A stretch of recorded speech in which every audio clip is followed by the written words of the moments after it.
नमस्कार दोस्तों, कैसे हैं आप सब। उम्मीद करता हूं दोस्तों आप सब बहुत अच्छे होंगे। दोस्तों आज की इस वीडियो में आपको बताने वाले हैं Bihar state power transmission company limited 2022 के लिए कंप्यूटर के महत्वपूर्ण प्रश्नों को।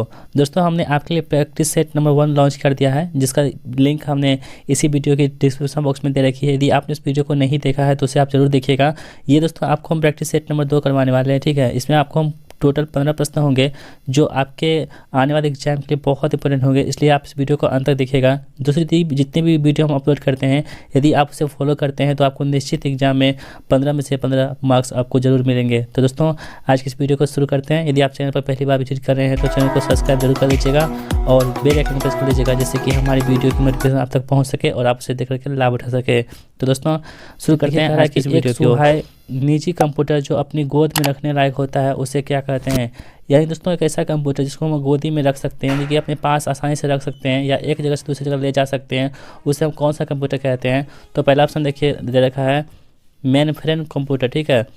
दूसरा कौन सा हो गया नोटबुक कंप्यूटर। तीसरा ऑप्शन कौन सा हो गया आपके पास वर्क स्टेशन। चौथा कौन सा हो गया पीडीए। तो दोस्तों आपको बता दें जो निजी कंप्यूटर होता है जो अपने गोद में रखने लायक होता है उसे हम क्या बोलते हैं, नोटबुक कंप्यूटर बोलते हैं, ठीक है। यानी कि ऑप्शन नंबर बी आंसर होगा। दोस्तों नोटबुक कंप्यूटर में क्या क्या आ गया, तो लैपटॉप हमारा आ जाता है, ठीक है। लैपटॉप क्या होती है, एक नोटबुक कंप्यूटर के रूप में प्रयोग करते हैं, जिसे हम क्या करते हैं आसानी से एक जगह से दूसरी जगह ले जा सकते हैं, ठीक है। इसे हम गोदी में भी रख सकते हैं, यानी कि ऑप्शन नंबर बी हमारे प्रश्न का आंसर हो जाएगा। दोस्तों बढ़ते अगले प्रश्न की ओर। दूसरा प्रश्न आपके स्क्रीन पर कह रहा है कि कोडांतरक एक प्रोग्राम है, वह निम्नलिखित में से किससे प्रोग्राम का रूपांतरण है। तो दोस्तों पहला ऑप्शन देखिए मशीन से निम्न स्तर तक। दूसरा ऑप्शन है कि निम्न स्तर से उच्च स्तर तक। तीसरा ऑप्शन है आपके पास उच्च स्तर से कोडांतरण तक। और चौथा कौन सा हो गया कोडांतरण से मशीन तक, ठीक है। तो दोस्तों इसका आंसर क्या हो जाएगा, ऑप्शन नंबर डी हो जाएगा। यानी कि कोडांतरण से मशीन तक का काम करता है कौन सा, ये कोडांतरक जो है एक प्रोग्राम है, ठीक है। इसे आप याद रखिएगा, ऑप्शन नंबर डी हमारे प्रश्न का आंसर हो जाएगा। बढ़ते हैं अगले प्रश्न की ओर। 18वां प्रश्न आपके स्क्रीन पर कह रहा है कि मल्टी प्रोसेसिंग क्या होती है। दोस्तों पहला ऑप्शन देखिए आपके पास है एक प्रोसेसर द्वारा होती है। दूसरा है क्या एक से अधिक प्रोसेसर द्वारा होती है। तीसरा ऑप्शन आपके पास कि बिना किसी प्रोसेसर से होती है। और चौथा कौन सा हो गया इनमें से कोई नहीं। तो दोस्तों जो मल्टी प्रोसेसिंग होती है ना, वो एक से अधिक प्रोसेसर द्वारा होती है, यानी कि ऑप्शन नंबर बी हमारे प्रश्न का आंसर हो जाएगा, ठीक है।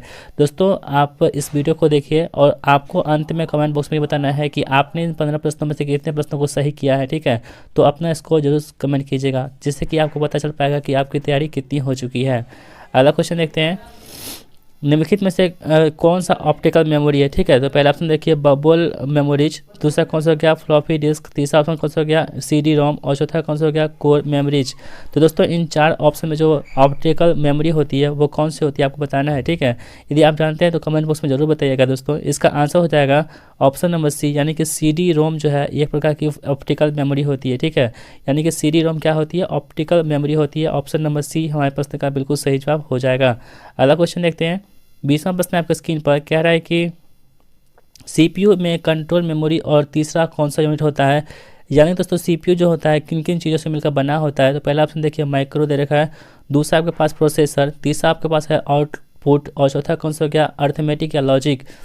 तो दोस्तों आपको बताते हैं जो सीपीयू होती है उसमें कंट्रोल होता है, मेमोरी होता है और इसके अलावा क्या होती है, तो इसके अलावा अर्थमेटिक लॉजिक यानी कि एएलयू होती है। यानी कि ऑप्शन नंबर डी हमारे पास का आंसर होगा कि सीपीयू में कंट्रोल मेमोरी होती है, कंट्रोल होती है, मेमोरी होती है और क्या होता है तीसरा अर्थमेटिक लॉजिक यूनिट होती है। तो ऑप्शन नंबर डी आंसर होगा। अगला क्वेश्चन है आपके स्क्रीन पर कह रहा है कि सीपीयू के एएलयू में क्या होते हैं। दोस्तों पहला ऑप्शन देखिए रैम स्पेस दे रखा है। दूसरा कौन सा हो गया रजिस्टर। तीसरा है बाइट स्पेस। चौथा कौन सा हो गया उपयुक्त में से सभी।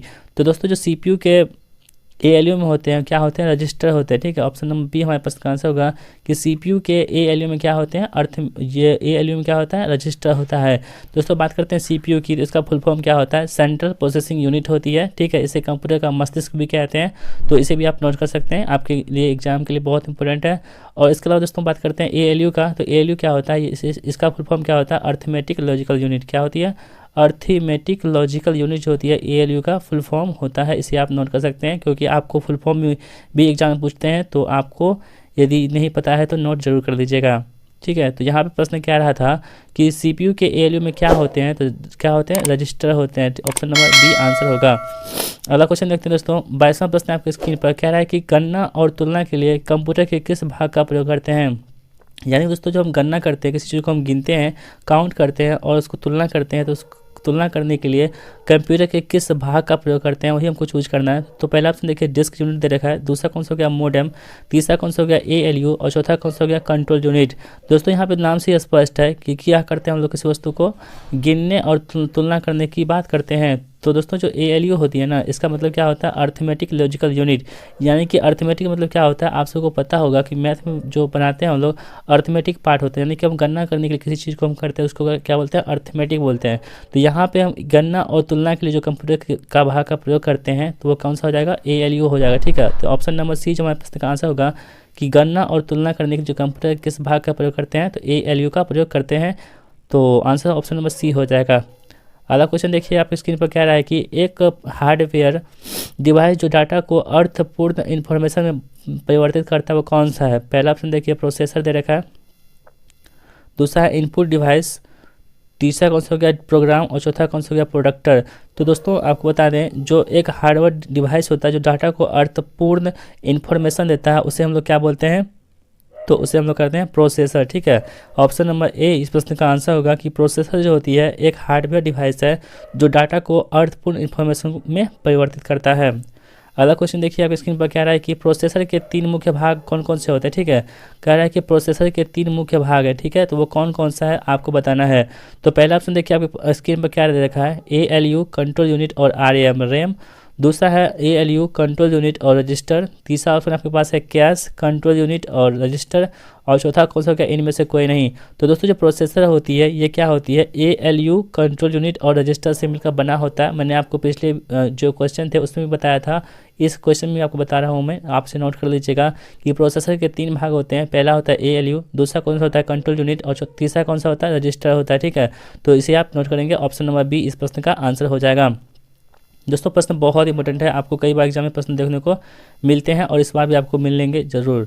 अगला क्वेश्चन देखते हैं, 25वां क्वेश्चन है, कह रहा है कि CPU और IO के बीच सिग्नलों के मूवमेंट को कौन नियंत्रित करता है। दोस्तों IO नहीं है, यहाँ पे 1 और 0 है। ठीक है, दोस्तों आपको पता होगा कंप्यूटर जो काम करता है वो 2 अंकों पे काम करता है, जिसे बाइनरी अंक बोलते हैं। ठीक है, ये काम करता है 1 और 0 पे। ठीक है, तो 1 और 0 पे काम कर, जब ऑन किसी चीज़ को हम ऑन करते हैं तो वहाँ पे 1 का काम करता है, जब किसी वस्तु को हम ऑफ करते हैं तो वहाँ पे 0 का काम करता है। ठीक है, तो यहाँ देखिए CPU और जो 1/0 के बीच सिग्नलों के रूप में मूवमेंट को कौन नियंत्रित करता है। तो पहला ऑप्शन देखिए कंट्रोल यूनिट है, दूसरा कौन सा हो गया ALU, तीसरा आपके पास ऑप्शन है मेमोरी यूनिट और चौथा कौन सा हो गया इनमें से कोई नहीं।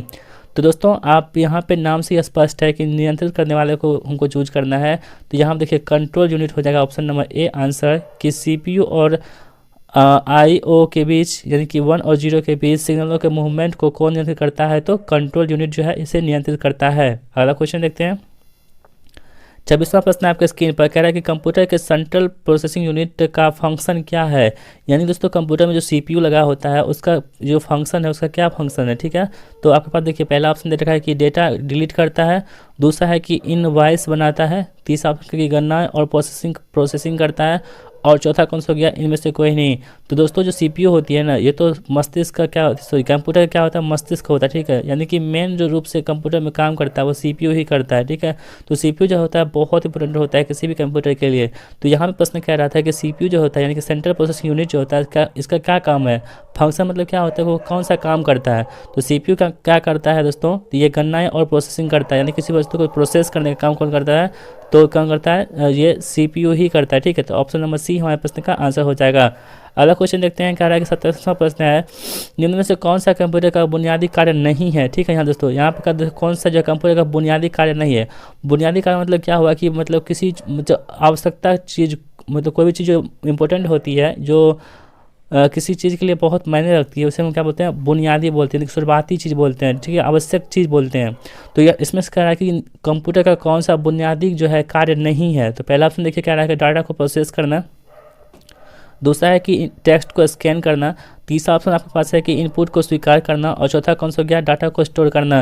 तो दोस्तों आपकी जानकारी के लिए बता दें, जो कंप्यूटर का बुनियादी कार्य नहीं है वो है टेक्स्ट को स्कैन करना। ठीक है दोस्तों, ये जो है कंप्यूटर का ये पार्ट नहीं होता, इसका काम नहीं होता है दोस्तों। टेक्स्ट को स्कैन करने का काम होता है किसको, स्कैनर का होता है। ठीक है, स्कैनर जो होती है स्कैनर ठीक है। जिससे हम स्कैनर जो होता है वो क्या करता है, टेक्स्ट को स्कैन करता है, लेकिन कंप्यूटर का काम ये नहीं है। तो कंप्यूटर का काम है क्या क्या, तो देखिए दोस्तों, इसका काम जो होता है डाटा को प्रोसेस करना, इनपुट को स्वीकार करना और डाटा को स्टोर करना, ये तीनों जो है कंप्यूटर का भाग है, यानी कि उसका बुनियादी कार्य है। लेकिन टेक्स्ट को स्कैन करना ये कंप्यूटर का भाग नहीं है, यानी कि उसका बुनियादी कार्य नहीं है। इसलिए यहाँ पर ऑप्शन नंबर बी हमारे प्रश्न का बिल्कुल सही जवाब हो जाएगा। ठीक है, अगला क्वेश्चन देखते हैं। 28वां प्रश्न आपके स्क्रीन पर कह रहा है कि परिचालन संपन्न करता है। दोस्तों परिचालन जो होती है कौन संपन्न करता है, पहला ऑप्शन देखिए आपके स्क्रीन पर है एल्गोरिथम, दूसरा कौन सा हो गया अर्थमेटिक, तीसरा कौन सा हो गया ASCLL और इनमें से कोई नहीं। तो दोस्तों जो परिचालन है संपन्न करता है वो कौन सा करता है, आपके पास ऑप्शन देखिए क्या दे रखा है। तो परिचालन जो होती है दोस्तों वो अर्थमेटिक करता है। ठीक है, यानी कि ऑप्शन नंबर बी हमारे प्रश्न का आंसर होगा। जो परिचालन होती है वो कौन संपन्न करता है, तो अर्थमेटिक संपन्न करता है, इसे आप याद रखेंगे। अगला क्वेश्चन देखते हैं दोस्तों। 29वां प्रश्न आपके स्क्रीन पर कह रहा है कि कंप्यूटर की अधिकांश प्रोसेसिंग किस में होती है। तो पहला ऑप्शन देखिए मदरबोर्ड में है, दूसरा कौन सा हो गया मेमोरी में, तीसरा है CPU में और चौथा कौन सा हो गया रैम में। दोस्तों ये प्रश्न जो है ना CPU वाला बहुत इंपॉर्टेंट है, आपको घुमा फिरा करके एक ही बात पूछा जाता है कि CPU के बारे में। तो यहाँ हम देखिए कह रहा है कि कंप्यूटर में अधिकांश प्रोसेसिंग किस में होती है, यानी कि सबसे ज़्यादा प्रोसेस जो होती है वो किस में होती है। ठीक है, तो पहला ऑप्शन देखिए मदरबोर्ड दे रखा है, दूसरा मेमोरी, CPU और रैम। तो दोस्तों ये जो प्रोसेसिंग जब भी आएगा ना तो प्रोसेसिंग जैसा वर्ड देखेंगे सबसे पहले आपको CPU को खोजना होगा। क्यों, क्योंकि CPU का फुल फॉर्म ही होता है क्या, सेंट्रल प्रोसेसिंग यूनिट। ठीक है, जब भी आपको प्रोसेसिंग की बात करें और CPU ऑप्शन में दे रखा हो तो सबसे पहले आपको CPU ही मारना है, वही आपका आंसर हो जाएगा। ठीक है, तो यहाँ पे भी था प्रश्न कि कंप्यूटर में अधिकांश प्रोसेसिंग किस में होती है, तो किस में होती है, CPU में होती है, यानी कि ऑप्शन नंबर सी इस प्रश्न का आंसर हो जाएगा। दोस्तों आज की इस वीडियो का लास्ट प्रश्न देखेंगे जो आपके स्क्रीन पर है, कह रहा है कि कंप्यूटर निम्नलिखित में से कौन सा कार्य नहीं करता है। ठीक है, यानी कि जो कंप्यूटर का काम होता है वो कौन सा काम नहीं है। यहाँ पे आप ध्यान से पढ़िएगा, प्रश्न में क्या नहीं दे रखा है। ठीक है, एग्जाम में क्या होता है कि हम नहीं को पढ़ना ही भूल जाते हैं और हम गलती कर बैठते हैं, इस बात को आप ध्यान रखिएगा, आप प्रश्न को बड़ी ध्यान से पढ़िएगा। यहाँ पे कह रहा है कि कंप्यूटर निम्नलिखित में से कौन सा कार्य नहीं करता है। ठीक है, तो पहला देखिए प्रोसेसिंग दे रखा है, दूसरा कौन सा हो गया अंडरस्टैंडिंग, तीसरा ऑप्शन आपके पास इनपुटिंग यानी कि इनपुटिंग करते हैं और चौथा आउटपुटिंग। तो दोस्तों जो कंप्यूटर का काम होता है ना वो होता है प्रोसेस करना। ठीक है, प्रोसेस किसी भी डाटा को क्या करता है, प्रोसेस करते हैं, यानी कि आगे बढ़ाता है। ठीक है, और इनपुट भी करता है। ठीक है, किसी चीज़ को आप इनपुट करते हैं, यानी मान लीजिए किसी मोबाइल में हम कुछ चीज़ को लिखते हैं, टाइप करते हैं, तो उसको हम क्या करते हैं, इनपुट करते हैं। ठीक है, तो वो क्या करता है, अपने स्क्रीन पर प्रोसेस करके दिखा देता है कि हमने क्या टाइप किया है। ठीक है, कीबोर्ड में, और उसके बाद क्या करता है, आउटपुट भी करता है। लेकिन ये कंप्यूटर जो होती है अंडरस्टैंडिंग का काम नहीं करता है। ठीक है दोस्तों, यहाँ पे प्रश्न क्या रहता है कि इनमें से कौन सा कंप्यूटर का कार्य नहीं करता है, तो अंडरस्टैंडिंग जो है कंप्यूटर का ये कार्य जो है नहीं करता है, यानी कि अंडरस्टैंडिंग जो है ये कंप्यूटर का काम नहीं है। ठीक है, तो दोस्तों इस प्रकार हमारा वीडियो यही समाप्त होती है। आशा करता हूं दोस्तों आपको ये वीडियो बहुत पसंद आई होगी। दोस्तों यदि आपको हमारी वीडियो पसंद आती है और हमारा कंटेंट आपको पसंद आता है तो प्लीज़ आपसे एक हम्बल रिक्वेस्ट है, आप चैनल पर नए हैं तो चैनल को सब्सक्राइब जरूर कर लीजिएगा और इसी तरह के वीडियो प्राप्त करने के लिए आप चैनल के बेल आइकन को प्रेस कर लीजिएगा, जिससे कि हमारे जितने भी वीडियो आए उसका नोटिफिकेशन आप तक पहुँचे और आप उसे देख करके लाभ उठा सके। और हाँ दोस्तों, यदि आप किसी भी तरह की कोई सुझाव या शिकायत करना चाहते हैं तो नीचे कमेंट बॉक्स में जरूर बताइएगा, हम आपके सुझाव और शिकायत को जरूर अमल करेंगे और उस पर काम करेंगे। तो दोस्तों मिलते हैं नेक्स्ट वीडियो में, तब तक के लिए देखते रहिए हमारे चैनल को। जय हिंद, वंदे मातरम।